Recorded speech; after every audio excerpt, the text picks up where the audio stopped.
दोस्तों आज मैं आपको एक ऐसे अद्भुत देश के बारे बताने वाला हूँ जहाँ के लोग इतने क्रिएटिव और एडवांस हैं कि प्रेजेंट में रहते हुए भी फ्यूचर की लाइफ के मज़े ले रहे हैं। बात अगर टेक्निक की करें तो इस देश ने रशिया और अमेरिका को भी पीछे छोड़ दिया है। इस देश में हर काम को करने के लिए टेक्नोलॉजी का इस्तेमाल होता है। वैसे तो ये देश छोटा सा है लेकिन इसके कारनामों ने पूरी दुनिया को हैरान कर दिया है। और यही वो देश है जहां सबसे पहले बुलेट ट्रेन चली थी और सबसे पहला न्यूक्लियर अटैक भी यहीं पर हुआ था। 10 साल तक इस देश में चाहे तो बच्चे पढ़ाई से दूर रह सकते हैं, लेकिन फिर भी ये देश लिटरेसी रेट के मामले में सबसे ऊपर है। और साथ ही इस देश की लाइफ एक्सपेक्टेंसी भी दूसरे देशों से ज्यादा है। इस देश में सफाई के साथ साथ टाइम का भी खास ख्याल रखा जाता है, क्योंकि वो टाइम इज मनी वाली कहावत को अच्छे से जानते हैं। वैसे अब आप जान गए होंगे कि हम बात जापान की कर रहे हैं, और आज मैं आपको अपनी इस वीडियो में जापान के बारे में कुछ ऐसी ही इंटरेस्टिंग बातें बताने वाला हूँ जिससे आपको भी यही लगेगा कि जिंदगी तो ये लोग जी रहे हैं, हमारी तो खाली गुजर रही है। और ये वीडियो आपके लिए काफ़ी खास होने वाली है, तो इसे शुरुआत से अंत तक ज़रूर देखिएगा। दोस्तों जापान एक अद्भुत देश है जो एशिया महाद्वीप के प्रमुख देशों में से एक है। रिपब्लिक ऑफ जापान इसका ऑफिशियल नेम है, और जापान पूर्वी एशिया में स्थित एक द्वीप समूह देश है जो 4 बड़े और लगभग 6,949 छोटे आइलैंड से मिलकर बना है। टोक्यो जापान की राजधानी और सबसे बड़ा शहर है।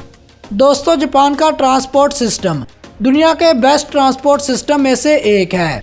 इस देश में ना तो आपका ट्रैवलिंग में टाइम वेस्ट होता है और ना ही आपको गेंटू बस का इंतजार करना पड़ता है, क्योंकि जापान के पास बुलेट ट्रेन का ऐसा नेटवर्क है जो 320 किलोमीटर प्रति घंटा की रफ्तार से दौड़ती हैं।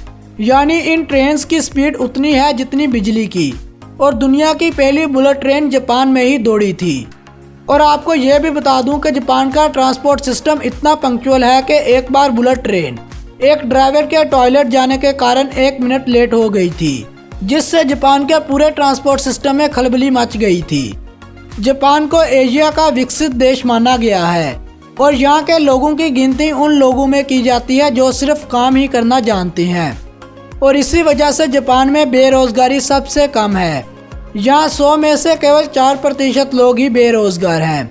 इस देश का लिटरेसी रेट 99% है, और यही कारण है कि सबसे ज़्यादा पढ़े लिखे लोगों के मामले में जापान पहले स्थान पर है।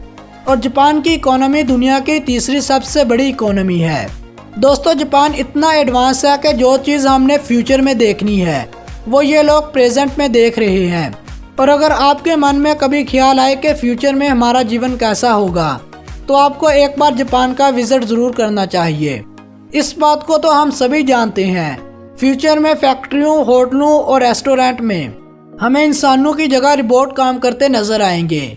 लेकिन जापान के लिए यह फ्यूचर नहीं बल्कि प्रेजेंट है, क्योंकि जापान के ज़्यादातर सेक्टर्स में इंसानों की जगह रोबोट ही काम करते हैं। होटलों में रिसेप्शन की नौकरी से लेकर रेस्टोरेंट में वेटर की नौकरी तक, मेडिकल फील्ड से लेकर स्पेस सेक्टर तक आपको हर जगह रोबोट ही नजर आएंगे। और आपको पता है कोविड-19 के दौरान जापान के हॉस्पिटल्स में एक स्टाफ रोबोट का भी था जो मरीजों की डेली रूटीन से लेकर उनकी देखभाल सब कुछ करता था। जापान का टोटल एरिया 3,77,975 वर्ग किलोमीटर और टोटल पॉपुलेशन 126 मिलियन है। एरिया के हवाले से यह देश 62वें नंबर पर और 11वां सबसे अधिक आबादी वाला देश है। और जापान की सबसे खास बात जो इसे दूसरे देशों से अलग बनाती है वो ये कि इस देश में केवल 2% लोग ही अन्य देशों से आए हुए हैं। बाकी 98% लोग जापान के अपने यानी नेटिव हैं। जापान में घर इतने छोटे होते हैं कि आप इनमें रहने के बारे सोच भी नहीं सकते, लेकिन फिर भी आप यहाँ के लोगों को इन घरों में शांति और खुशहाली से जिंदगी गुजारते देखेंगे। जापान में दुनिया की सबसे पुरानी कंपनी है जिसका नाम कोंगो गुमी है। इस कंपनी को 578 में बनाया गया था, और जापान में आज भी टेम्पल्स और श्राइन्स की कंस्ट्रक्शन का काम यही कंपनी करती है। बाकी देशों के मुकाबले जापान में लाइफ एक्सपेक्टेंसी सबसे ज़्यादा है। क्या आप यकीन कर सकते हैं कि इस देश के 50,000 से ज्यादा लोगों की उम्र 100 साल है। वैसे इस देश के लोगों की औसतन उम्र 82 साल है। आप जरा अपने बैग और पैंट की जिप चेक करें और देखें कि उस पर कहीं YKK तो नहीं लिखा हुआ, और अगर लिखा हुआ है तो समझ जाएं कि आपकी जिप जापान ने बनाई है। दरअसल YKK जापान की बहुत ही पुरानी जिप बनाने वाली इंडस्ट्री है, जिसने अपनी शुरुआत 1934 में जापान की राजधानी टोक्यो में की थी, और आज ये इंडस्ट्री एक साल की 7 बिलियन से भी ज्यादा जिप बनाती है।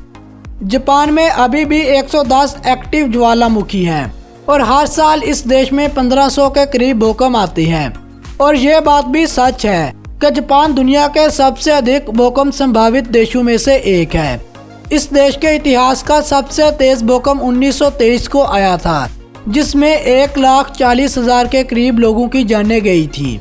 दोस्तों, क्या ये बात आपके लिए हैरानी वाली नहीं कि भारी भरकम सोमो रेसलर वाले इस देश के लोग इतने स्लिम ट्रिम होते हैं? पर क्या आप जानते हैं इसका कारण क्या है, क्यों ये लोग पतले होते हैं? तो इसकी वजह है यहाँ का खाना। दरअसल इस देश के लोगों की डाइट वेस्टर्न डाइट से बिल्कुल अलग है। इनकी डाइट में ज्यादातर परंपराई खाने, चावल, सब्जियां और मछली शामिल है, और जापान की डाइट को दुनिया की सबसे हेल्थीएस्ट डाइट्स में से एक माना गया है। जापान दुनिया के सबसे सुरक्षित देशों में से एक है, और इस देश में क्राइम रेट ना होने के बराबर है। साल 2021 में जापान सुरक्षित देशों की लिस्ट में 12वें नंबर पर गिना गया था।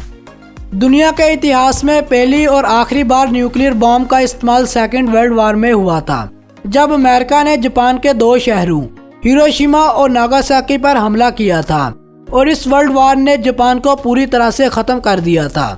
लेकिन परमाणु हमले के बाद जापान ने इतनी मेहनत की कि आज इस देश के लाइफस्टाइल से लेकर टेक्नोलॉजी तक सब कुछ दूसरे देशों से जरा हटकर देखने को मिलता है। जापान की राजधानी टोक्यो दुनिया के सबसे अधिक पॉपुलेशन वाले शहरों में से एक है, इसलिए इस शहर में कुछ लोगों को इस काम के लिए हायर किया गया है कि वो लोगों को धक्का देकर रेलगाड़ी में सवार करें। जापान में लगभग 5 मिलियन वेंडिंग मशीन्स हैं। इतनी ज्यादा वेंडिंग मशीन्स आपको किसी दूसरे देश में देखने को नहीं मिलेंगी। हर 23 लोगों के लिए इस देश में एक वेंडिंग मशीन लगी हुई है, और इन वेंडिंग मशीन से आप snack, dry cell, umbrella, cold drink वगैरह निकाल सकते हैं। दोस्तों, यह था दुनिया का सबसे एडवांस और मॉडर्न देश जापान। आपको यह देश कैसा लगा नीचे कमेंट बॉक्स में ज़रूर बताएं। साथ ही हमारे चैनल को सब्सक्राइब और वीडियो को लाइक भी कर लें, और अपनी फैमिली और चाहने वालों के साथ इस वीडियो को शेयर करना ना भूलें। मैं फिर से लेकर आऊँगा ऐसी ही एक और मज़ेदार और इन्फॉर्मेटिव वीडियो। लेकिन तब तक अपना ख्याल रखें और अपने इस चैनल का भी। और वीडियो पूरी देखने के लिए आप सभी का धन्यवाद।